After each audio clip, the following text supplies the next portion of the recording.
You're here because you want to learn how to make 4 loaves of bread with one bread recipe and absolutely no bread machine. You're in the right place. I've got a perfect recipe for you. I'm going to share it with you. And there's some optional ingredients that you can put in and take out. So maybe wait till the end in order to get those little tidbits of information. So let's jump in. I'm going to flip this camera around, get inside, and I will show you how to make this recipe. So what you're going to need is a measuring cup and some spoons and the ingredients: molasses, some extra light tasting olive oil. You can also use avocado oil, either or. This is just what I had on hand. There's some honey. You could use maple syrup. I choose to use more natural stuff, some salt, and then also some brown flour, some white flour, and some yeast. So what we're going to do is we're going to get a very large stainless steel bowl. We're going to put 4 cups of hot water into the bowl, so boiling hot water into the big bowl. Then we are going to put 1 cup of the molasses into the bowl.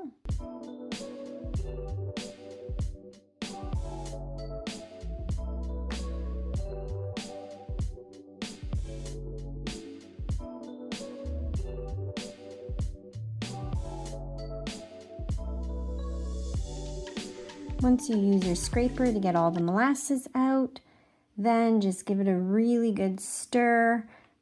I kind of made the video go much faster, but you really have to stir it together. Then you put 4 tablespoons of your oil of choice. So like I said, extra light tasting olive oil, avocado oil, either or will do. Then you put a 1/2 cup of warm water into your measuring cup, and then just add a little dash, so about 1 teaspoon of sugar.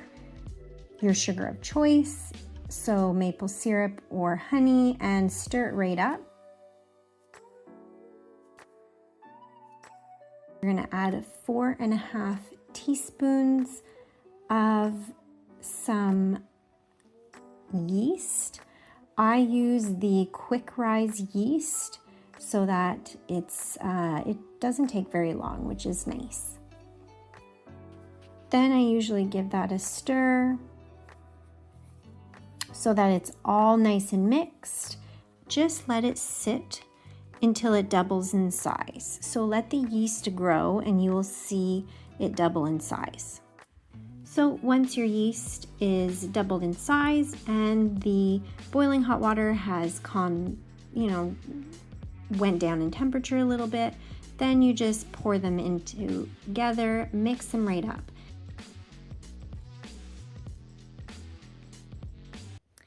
As much as things are getting crazy expensive out there, I completely understand and hear you when you want to make things more healthier for your family, but on a budget. So this is a perfect start.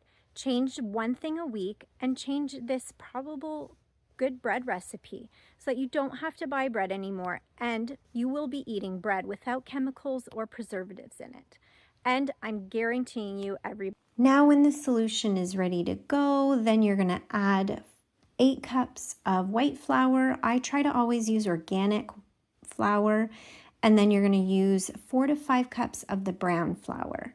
Mix that all up with a spoon, and when it's getting really hard, make sure your hands are clean and get your hands right in there. Knead the bread or the dough, I should say, until it is not sticky anymore. You can do it right in the bowl. I don't even sprinkle any flour on my counter anymore. Once it has doubled in size, then you can just punch it down in the middle, scrape it away from the sides with your clean hands. Then I just keep doing the same thing for the 4 different pans. I take a ball of the dough in my hands. I kind of mix it up in my hands into the size of about a softball or a bit smaller. If you have time to let it rise on the counter for an hour, that's great. So put it on the counter, put the tea towel over top, and let it rise for an hour. At this point, most nights I make my bread at nighttime. So what you can do, this is a really awesome tip, is make room in your fridge, preferably the bottom shelf. Add the pans of dough into your fridge, and then make sure you take that tea towel and put it over top of them. Put your dough in the oven at 350, I would say for about 20 to 30 minutes, but I don't go by time anymore. I usually go by my thermometer.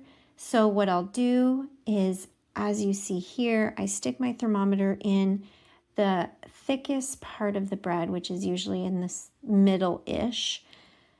And then when the bread reaches close to 165 degrees, then I know that it is cooked. I take it out of the oven. I always take a little bit of either butter or avocado oil or extra light tasting olive oil, and I baste the top of the bread. This is another very cool thing that you can do. If you enjoy getting these little tidbits of information on how to stay healthier and how to have less chemicals and preservatives in your life, then hit that subscribe button, notification bell, and comment on the video. And I will keep putting out content like this because it helps my family so much, and I just truly hope that it will help yours.